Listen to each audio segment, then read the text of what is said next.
sobering study of the signed treaties and charters between Britain and the United States exposes a shocking truth.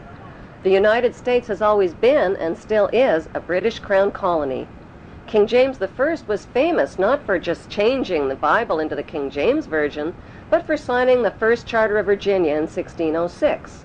That charter granted America's British forefathers a license to settle and colonize America.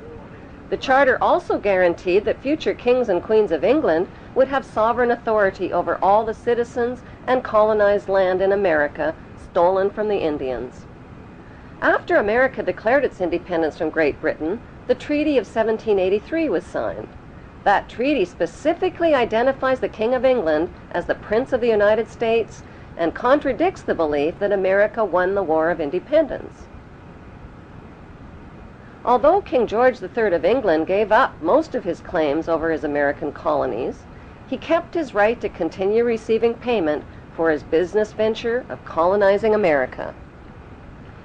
If America had really won the War of Independence, they would never have agreed to pay debts and reparations to the King of England.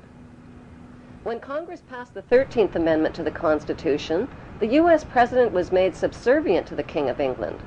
The 13th Amendment is called the Title of Nobility Amendment and forbids U.S. presidents and their officials from using royal titles like king or prince or baron. For some mysterious reason, the 13th Amendment, which was ratified in 1810, no longer appears on current copies of the Constitution. America's blood-soaked War of Independence against the British bankrupted America and turned its citizens into permanent debt slaves of the King. In the War of 1812, the British torched and burned to the ground the White House and all U.S. government buildings and destroyed ratification records of the U.S. Constitution.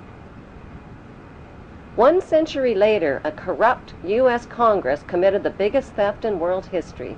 They passed Paul Warburg's Federal Reserve Act in 1913, handing over America's gold and silver reserves and total control of America's economy to the Rothschild banksters.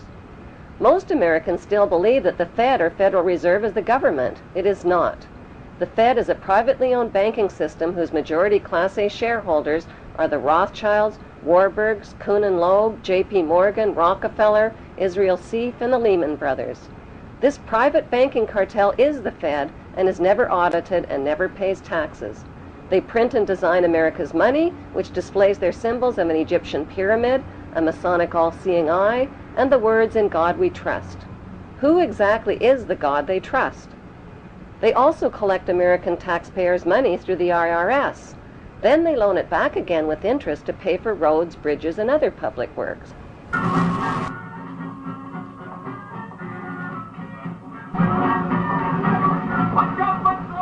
American presidents are handpicked and financed by these special interest power groups. Like George W. Bush, John Forbes Kerry, whose initials are JFK, is a member of Yale University's Skull and Bones Brotherhood. The Forbes part of John Kerry's name identifies his descendancy from Captain Robert Bennett Forbes, who was a drug runner for the Rothschilds' opium drug trade with China in the 1800s. Most U.S. citizens believe that the United States is a country and that the President is the most powerful man on earth. The United States is not a country. It is a corporation, and the President is President of the Corporation of the United States. He and his elected officials work for the corporation, not for the American people. Since the United States is a corporation, who owns the corporation of the United States?